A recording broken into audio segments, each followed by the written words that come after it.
one of the things that's coming up, Melissa, is that there's more pending homes in Rhode Island, single family, multifamily, and condos than active listings on the market. The demand is still huge, and we looked back 30 days and saw this, okay? We've been talking about this last week and this week, and that really hasn't changed, okay? So you have a lot of closings coming up, and the big question that you're getting is, how can people, and are they able to be able to close remotely?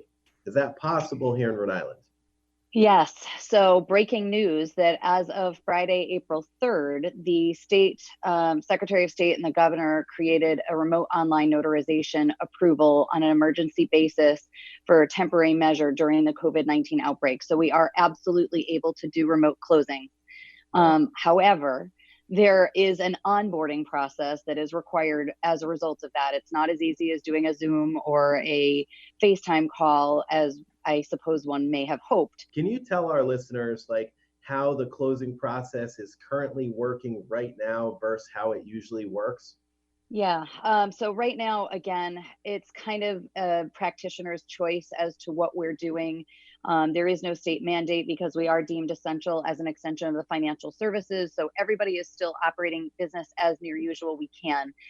For me, what we have done I think every practitioner is doing this, is we're bifurcating the closings. So we are not having the buyers and sellers in the same place at the same time. We're just asking the parties to come separately, usually about 45 minutes apart, so that we have time to disinfect the room after they've left. Of course, everybody gets a new pen, brand new pen. You either take it with you or throw it away. We can't reuse it. Lysol everything down, of course, in between use.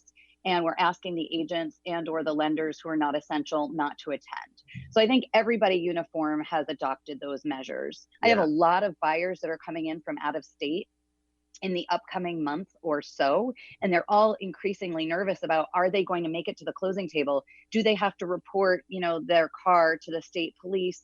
Are there checkpoints? And we really don't know, because this is evolving so rapidly, as you mentioned.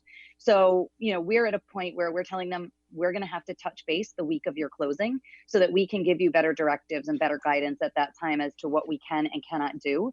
And maybe we will be in a position where you don't even have to come to the closing, because we may be able to do a remote notarization. That's the interesting question right now. I'm hearing it from a lot of brokerages, is what do we think is going to stick as to the new normal? Are we going to, evolve back to where we were or devolve back? I mean, even the remote notarization, we're being told this is a temporary measure, but it was being implemented in 22 states throughout the country before COVID-19. And then New England, as a general rule, is kind of a slow follower.